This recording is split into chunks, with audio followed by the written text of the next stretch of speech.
Hello friends, all of you welcome in our YouTube channel PCB star. इससे पहले video में हमने देखा था पादप कार्की ह्यू प्लांट फिजियोलॉजी के कुछ महत्वपूर्ण प्रश्नों को डिस्कस करा था। उसके आगे आज अपन कुछ और इम्पोर्टेंट क्वेश्चनों को देखते हैं। तो चलिए शुरू करते हैं। यहाँ पे आपसे पूछ रहे हैं धान का खैरा रोग। धान का खैरा रोग या लघुपत्र रोग किस तत्व की कमी के कारण होता है? ये क्वेश्चन आपका पूछा गया है। तो ये होता है आपका जस्ता की कमी के कारण। जब पौधों में जिंक की कमी हो जाती है तो ये रोग आपको देखने को मिलता है। नेक्स्ट क्वेश्चन पर बढ़ते हैं। फूल गोभी का विप रोग, विप टेल, विटेल टेल किस तत्व की कमी से होता है? तो पौधों में कई प्रकार के तत्वों की कमी से अलग अलग प्रकार के लक्षण दिखते हैं। कहीं हरी महीनता, कहीं कुछ पत्तियां पीली पड़ जाती हैं, कहीं कुछ रोग हो जाता है। तो उनको याद रखने के लिए अपन क्वेश्चन देखते हैं। यहाँ पे आपका आंसर हो जाएगा molybdenum is the right answer of this question. अगले क्वेश्चन पर चलते हैं। यहाँ आपसे पूछ रहे हैं, बताइए इसका आंसर क्या होगा? पौधों की हरिमहीनता किसकी कमी से होती है? हरिमहीनता मतलब पौधों का हरापन चला जाता है, पत्तियों का, और वो पीली पड़ जाती हैं। तो एक चीज़ आपको याद रखना है, पत्तियों का मुख्य घटक होता है क्लोरोफिल, जिसके कारण ही पत्तियाँ हरी होती हैं। क्लोरोफिल का घटक होता है आपका मैग्नीशियम। ये भी क्वेश्चन पूछा गया है कि क्लोरोफिल का घटक क्या होता है? मैग्नीशियम, जिसके कारण वो पत्तियाँ हरी होती हैं। तो अगर ये हो हरिमहीनता आ जाएगी तो किसकी? मैग्नीशियम की कमी हो जाएगी। So B is the right answer of this question. अगले क्वेश्चन पर चलते हैं। पौधों में बाष्पोत्सर्जन किसकी प्रक्रिया है? अब आप जानते होंगे बाष्पोत्सर्जन है क्या। बाष्पोत्सर्जन है पौधों में पत्तियों द्वारा, तना द्वारा या पेड़ पौधों के अन्य भागों द्वारा जल की हानि, किसके रूप में? बाष्प के रूप में। तो बाष्प के रूप में जल की हानि को ही कहते हैं बाष्पोत्सर्जन, जो क्या करती है? एक नेगेटिव प्रेशर प्रोवाइड करती है, जिससे पेड़ पौधे पत्तियों से जल का अवशोषण करने में मदद मिलती है। तो ये क्या है? एक प्रकार की जल हानि है। जल हानि है मतलब बिल्कुल बाष्प के रूप में जल की हानि को ही कहते हैं बाष्पोत्सर्जन। जल बिंदुओं के रूप में जल की हानि क्या कहलाती है? अब ये थोड़ी एक अलग क्रिया है। बाष्पोत्सर्जन होता है बाष्प के रूप में, लेकिन जल बिंदुओं के रूप में आप कभी मॉर्निंग में देखें पार्क्स वगैरह, पार्क में, तो क्या होता है? केले के पत्ते या कुछ पत्तों पर बूंद बूंद सी बन जाती है। पत्तियों के जो सिरों पर ऐसी बड़ी बड़ी बूंद बूंद सी बन जाती है। तो वो पानी बाहर से नहीं आया है, वो पेड़ पौधों से ही निकला है, अंदर से, उनकी पत्तियों से। तो बूंद के रूप में जल की हानि को कहते हैं बिंदु श्रावण, जिसको इंग्लिश में बोलते हैं गटेशन। गटेशन, ठीक। तो पेड़ पौधों में पत्तियों के द्वारा जल बिंदु यानी वाटर ड्रॉपलेट्स के रूप में जल की हानि को कहते हैं बिंदु स्राव या गटेशन। आप सभी ने देखा होगा, मॉर्निंग में अगर आप जाएंगे सर्दियों में तो पत्तियों पर बूंद बूंद पानी जमा हुआ दिखाई देता है। चलिए अगला क्वेश्चन देखते हैं। यहाँ पे आपका आंसर हो गया बिंदु स्राव। बाष्पोत्सर्जन में होता है क्या? होता है, अपन ने पढ़ लिया, पत्तियों से पानी बाष्प के रूप में निकलता है। बाष्पोत्सर्जन में यही होता है, पत्तियों से, तनु से भी निकलता है, पत्तियों से पानी बाष्प के रूप में बाहर निकलता है। So is the right answer. Next question, बाष्पोत्सर्जन मापी यंत्र है। अब बाष्पोत्सर्जन को अपन माप भी सकते हैं कि कितने लीटर मीटर किस में उसकी यूनिट में बाष्पोत्सर्जन हो रहा है, तो वो मापते हैं अपन पोटोमीटर के द्वारा। किसके द्वारा मापते हैं? बाष्पोत्सर्जन मापी यंत्र का नाम है पोटोमीटर। इसको इंग्लिश में बोलते हैं ट्रांसपिरेशन, ट्रांसपायरेशन। अगला, पौधों में बाष्पोत्सर्जन की क्रिया किस में होती है? जड़, तना, पत्ती। तो अपन को पता है पत्ती में होती है, तना में होती है। तो अकेले मतलब दो ऑप्शन अपने सही है, मतलब पूरे पौधे में होती है, सभी में होती है। तो यहाँ पे आपका आंसर क्या हो जाएगा? डी, यानी बाष्पोत्सर्जन की क्रिया पौधे के समस्त भाग में होती है, तनु पत्तियों में भी होती है, जड़ में भी होती है। So D is the right answer of this question. Next question, वह दशा जिसमें बाष्पोत्सर्जन अधिक तेजी से होगा। अब बाष्पोत्सर्जन के लिए कुछ कंडीशन भी होती हैं ट्रांसपिरेशन के लिए। अगर वातावरण में नमी ज़्यादा है तो बाष्पोत्सर्जन नहीं होगा। पहले से ही वातावरण में जल की मात्रा ज़्यादा है, बाष्प की मात्रा ज़्यादा है, नमी है, तो नहीं होगा। लेकिन नमी अगर कम है, निम्न नमी और उच्च तापमान बाष्पोत्सर्जन के लिए सबसे अच्छा होता है, और उसी टाइम पे सबसे अधिक मात्रा में और सबसे अधिक तेजी से बाष्पोत्सर्जन होता है। तो यहाँ पे आपका आंसर क्या होगा? निम्न नमी और उच्च तापमान। B is the right answer. Next question, पत्तियों के दो मुख्य कार्य होते हैं। क्या होते हैं आपको पता है? एक तो प्रकाश संश्लेषण, पत्तियां हरी हैं, उनमें क्लोरोफिल है, इसलिए वो प्रकाश संश्लेषण कराती हैं। तो प्रकाश संश्लेषण दो जगह है। और इसके साथ ही पत्तियां आपका बाष्पोत्सर्जन भी कराती हैं, बाष्प के रूप में पानी को इवापोरेट करती हैं, हानि होती है। ये हानि नहीं होती है, बहुत मददगार प्रक्रिया है। इससे पत्तियों को ठंडक मिलती है, गटेशन मिलता है, वहाँ से प्रेशर मिलता है, नेगेटिव प्रेशर, जिससे जल ऊपर तक चढ़ पाता है। तो ये सब चीज़ें हैं। और इसी बात फोर्सजन की क्रिया के द्वारा प्रकाश संश्लेषण के लिए जो जल होता है वो उनको मिलता है। ठीक है, ये सब बातें आपको। चलिए नेक्स्ट क्वेश्चन, प्रकाश संश्लेषण के लिए कौन सी गैस आवश्यक है? सबको पता है प्रकाश संश्लेषण में होता है CO2 का उपयोग, जिसमें आपकी उपयोग होता है CO2 का और निकलती है ऑक्सीजन। प्रकाश संश्लेषण में क्या होता है, सूर्य के प्रकाश की उपस्थिति में हरे भाग के द्वारा, पौधों के हरे भाग से जड़, तना, कुछ भी हो सकता है, पत्ती भी हो सकती है, तना भी हो सकता है। तो सूर्य के प्रकाश में पौधे के हरे भागों द्वारा क्लोरोफिल की उपस्थिति में CO2 और जल की क्रिया के द्वारा कार्बोहाइड्रेट के बनने और ऑक्सीजन के निकलने की प्रक्रिया आपकी प्रकाश संश्लेषण कहलाती है, जिसके द्वारा पौधे अपना भोजन स्वयं बनाते हैं। तो यहाँ पे आपका CO2 का उपयोग किया जाता है। चलिए नेक्स्ट क्वेश्चन, पौधों व पेड़ का खाना तैयार करने की प्रक्रिया क्या कहलाती है? वो कहलाती है आपकी photosynthesis. The process to make food by plant is called photosynthesis. Next, chlorophyll में कौन सा पोर्फिरिन होता है, यानी कौन सा तत्व होता है? तो अभी बताया, हरे पत्ते फिल में होता है क्लोरोफिल, और क्लोरोफिल में होता है आपका मैग्नीशियम, जिसके कारण वो हरे दिखाई देते हैं। So A is the right answer. Chlorophyll का जो घटक है वो क्या है, मैग्नीशियम है। सर्वाधिक प्रकाश संश्लेषण क्रियाकलाप कहाँ चलता है? ये क्वेश्चन पूछा जा चुका है SSC 2000 और साथ ही अभी RRB NTPC 2021 और 20 में भी पूछा जा चुका है। तो सर्वाधिक प्रकाश संश्लेषण के लिए एक रेंज होती है, जो होती है आपकी, जो विजुअल रेंज है बैगनी से लाल रंग तक, उसमें सबसे ज़्यादा प्रकाश संश्लेषण होता है लाल रंग में। लाल रंग की तरंगदैर्घ्य में प्रकाश संश्लेषण की क्रिया सबसे ज़्यादा होती है नीले और लाल रंग के प्रकाश में। ठीक, ओके नेक्स्ट क्वेश्चन, बताइए इसका आंसर क्या होगा?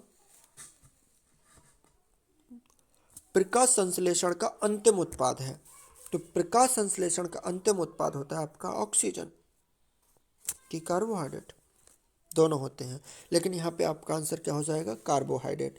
क्यों? क्योंकि ऑक्सीजन तो एक बाई प्रोडक्ट के रूप में निकलता है, जो मुख्य उत्पाद होता है प्रकाश संश्लेषण हो ही क्यों रहा है, कार्बोहाइड्रेट, भोजन को बनाने के लिए, अपने लिए और दूसरों के लिए। निम्नांकित ऊर्जा रूपांतरणों में से किसके द्वारा प्रकाश संश्लेषण की क्रिया संपादित होती है? तो प्रकाश संश्लेषण की क्रिया में क्या होता है, जो प्रकाश की ऊर्जा है उसको रासायनिक ऊर्जा में स्टोर कर लिया जाता है। तो आपका आंसर क्या हो जाएगा, is the right answer of this question. प्रकाश से रासायनिक ऊर्जा में प्रकाश संश्लेषण की क्रिया संपन्न होती है। नेक्स्ट क्वेश्चन, प्रकाश संश्लेषण में पर्णहरित की भूमिका है। पर्णहरित क्या करेगा? पर्णहरित प्रकाश के अवशोषण में मदद करता है, एक फोटोसिंथेसिस में मदद करता है पर्णहरित। ठीक, तो ये आपका आंसर हो जाएगा। इसका आंसर क्या होगा, प्रकाश संश्लेषण में पौधे कौन सी गैस का अपचूषण करते हैं? अपचूषण मतलब उसमें लेते हैं, उपभोग करते हैं। तो वो करते हैं आपके कार्बन डाइऑक्साइड का उपभोग करते हैं, और उसको निकालते किसको हैं, ऑक्सीजन को बाई प्रोडक्ट के रूप में निकालते हैं पेड़ पौधे। चलिए नेक्स्ट क्वेश्चन, प्रकाश संश्लेषण में हरे पौधों द्वारा कौन सी गैस छोड़ी जाती है? हरे पौधे हों, कोई भी पौधे हों, हमेशा कार्बन डाइऑक्साइड गैस उसमें उपयोग की जाती है और ऑक्सीजन छोड़ी जाती है।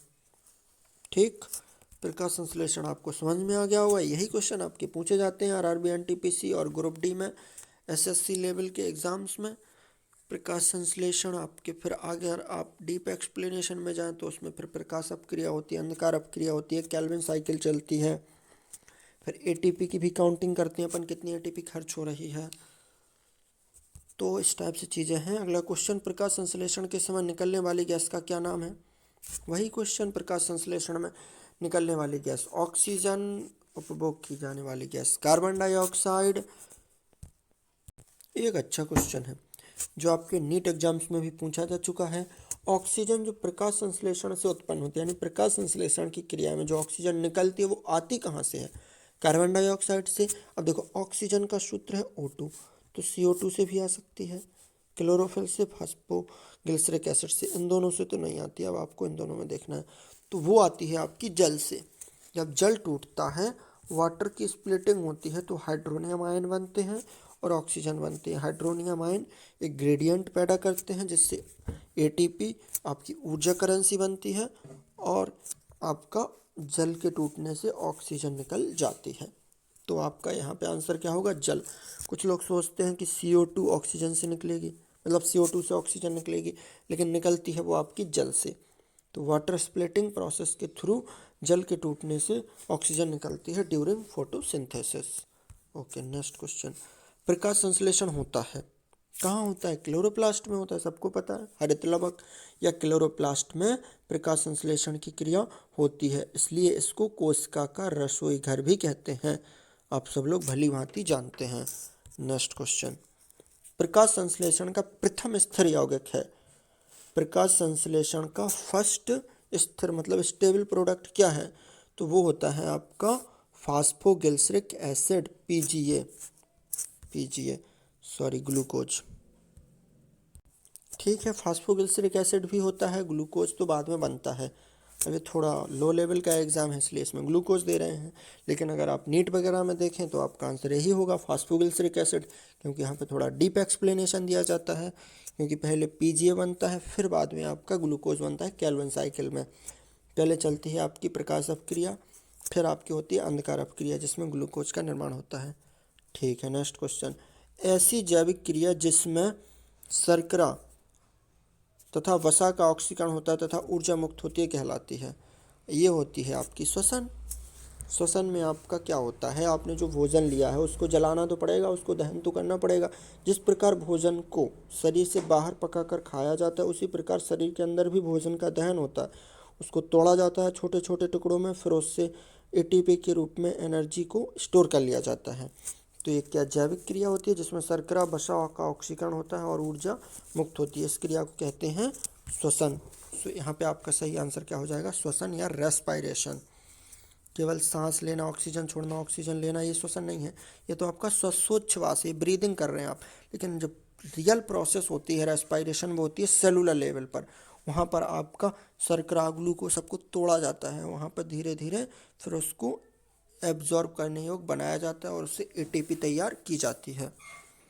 चलिए, वीडियो थोड़ा लंबा हो रहा है, इसको ऐसे ही स्टॉप करते हैं। अगले वीडियो में अपन और इम्पोर्टेंट क्वेश्चनों को देखेंगे। ये तो आप जानते होंगे। श्वसन मापक यंत्र क्या होता है? श्वसन मापक यंत्र रेस्पायरोमीटर होगा आपका। जो रेस्पायरेशन को नापेगा वो रेस्पायरोमीटर होगा। कार्बन डाइऑक्साइड गैस मुक्त होती है प्रकाश संश्लेषण के अंतर्गत, देख चुके हैं अपन अभी। श्वसन के अंतर्गत भी मुक्त होती है, प्रकाश संश्लेषण के अंतर्गत, सॉरी हाँ बिल्कुल, प्रकाश संश्लेषण में आपकी मुक्त होती है ऑक्सीजन। बिल्कुल, प्रकाश संश्लेषण में कार्बन डाइऑक्साइड उपभोग की जाती है, मुक्त नहीं होती है। बिल्कुल, कार्बन डाइऑक्साइड मुक्त होती है आपकी श्वसन के अंतर्गत। ठीक है, मतलब पेड़ पौधे अगर श्वसन करेंगे तो CO2 छोड़ेंगे ही छोड़ेंगे, ये नहीं है कि वो ऑक्सीजन ही छोड़ेंगे, अकेले ऑक्सीजन छोड़ते हैं, वो CO2 भी छोड़ते हैं। जब वो श्वसन करते हैं तो CO2 छोड़ते हैं। और प्रकाश संश्लेषण की क्रिया आपकी अधिकतर दिन के समय ही होती है। प्रकाश संश्लेषण की क्रिया केवल सूर्य के प्रकाश में ही संपन्न होती है, और बाकी टाइम पे वो तो श्वसन करेंगे, CO2 छोड़ेंगे ही। रात्रि में वृक्षों के नीचे सोने की सलाह नहीं दी जाती, क्योंकि ये रात्रि के समय कार्बन डाइऑक्साइड छोड़ते हैं। यही बात तो कर रहा था मैं। चलिए, नेक्स्ट क्वेश्चन। ATP का फुल फॉर्म आपसे पूछ लिया गया है, कई एग्जाम्स में पूछा गया, तो आपको पता होना चाहिए। ATP का सही फुल फॉर्म होता है adenosine triphosphate, not tetra di phosphate, adenosine triphosphate. ATP stand for adenosine triphosphates. Next question. अनॉक्सी श्वसन में अंतिम उत्पाद होता है। तो अब श्वसन आपका दो प्रकार का होता है, एक ऑक्सी श्वसन होता है, एक अनॉक्सी श्वसन होता है। अनॉक्सी श्वसन में आपका क्या होता है? ऑक्सीजन का उपयोग नहीं किया जाता है, बिना ऑक्सीजन के होते हैं। कुछ जीवाणु होते हैं, कुछ फफूंदी होते हैं जो बिना ऑक्सीजन के भी श्वसन करते हैं। कुछ जंतु होते हैं, पेड़ पौधे होते हैं जो बिना ऑक्सीजन के श्वसन नहीं करते हैं, उसको बोलते हैं ऑक्सी श्वसन। तो अनॉक्सी श्वसन में आपकी किण्वन की क्रिया होती है जिसमें आपका बनता है ethyl alcohol. So B is the right answer of this question. इसका आंसर और देखते हैं। ऑक्सी श्वसन का अंतिम उत्पाद, ऑक्सी श्वसन में आपका बनता है O2 और जल। ऑक्सी श्वसन में आपका CO2 बनेगा और जल बनेगा। सो यहाँ पे आपका आंसर हो जाएगा ए, वहाँ पर आपका बनता है CO2 और एथिल अल्कोहल। तो आज के लिए इतना ही। Thank you.